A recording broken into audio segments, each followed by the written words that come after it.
Hello guys and welcome back. So let's refine some of the shapes and add some extra detail, not just folding, right? So on the back, I kind of wanted to have this like paddled cushion kind of like result. That means this piece has to be something a bit thicker, right? Now before I do that, there's one more thing I kind of wanted to do here. So let me Control Shift and click on this front piece and do a delete hidden. I wanted to have a different thickness, but before I do that, I can also slice this guy just a few times.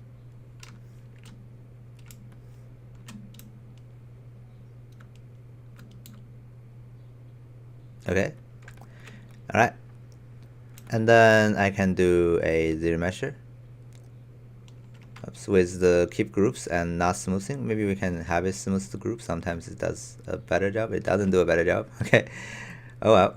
Let me do a delay hidden. Make sure that I don't have anything or doesn't like what's going on. Actually, let me go for double this time. Yeah, it doesn't like what's going on the very bottom for some reason. Yeah, I'm not sure why. Let's see. Maybe this is because of that triangle. So how about this? I'm gonna drag it a little bit. Okay.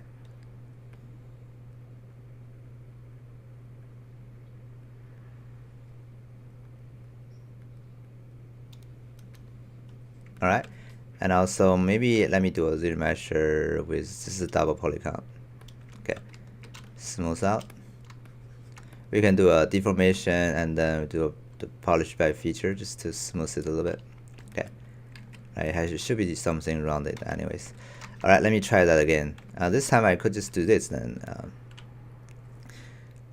I could go for BZM to go to the modeler and use the polygroup and polyloop, right? And I can group this one and this one and this one. Maybe a bit tighter here. This one, this one, this one, and this one. Okay, now I can Control Shift and click on this guy, do auto group. Okay, and then I'm Control Shift, click on these guys to hide those and do auto group also. And then I can Control Shift and click on the conjunction or the start point of those two groups, Control W to give them a group.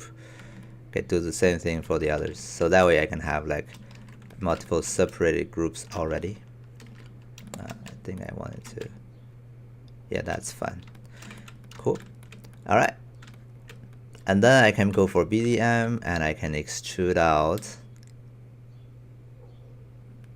Okay. And then I can extrude inwards, but this time it's going to be polygroup, polygon actually, to have the thickness, right? And of course flip the normals. Okay. All right. Now Control D to subdivide this a few times. Now before I do that, so one more thing I kind of want to do. Okay. So here I'm also gonna insert a edge loop in the middle. And also I'm gonna make this one a different polygroup. All right, cool. Now Control D to subdivide it a few times. And then we can go for a command in the masking. Masking, and then we can mask by feature. What it does is basically masking those lines. I mean Control Z to go back. Maybe one more subdivision. Okay. Mask by feature. Alright. And then I can Control click to reverse that and Control click to blur that a little bit.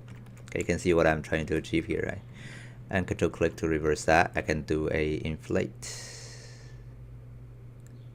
to inflate out. Okay. Now what I have is just this really interesting cushion shape, and it has all those smaller dippings even on the top. You can see because of the polygroup we make, right? So every polygroup on the every edge of two polygroups will have a line after that operation, and then I can just, you know, push it in,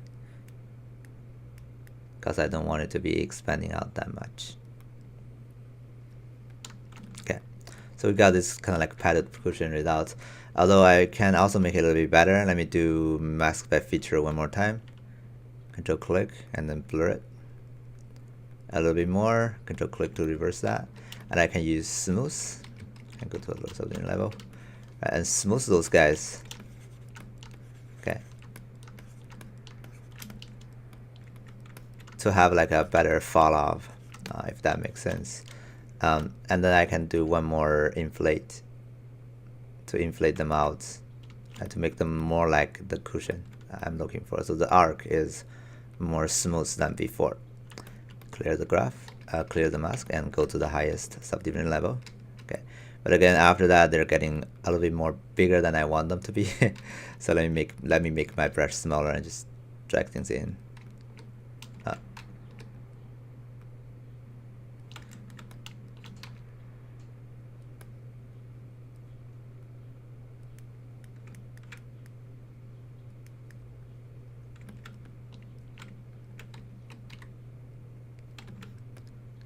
All right, so that's one little technique. I think that's really useful sometimes when you need to create this kind of like paddled cushion. All right, cool. So let's move on to the next video, and we can talk about other techniques that we can apply on our model. Okay, see you next time.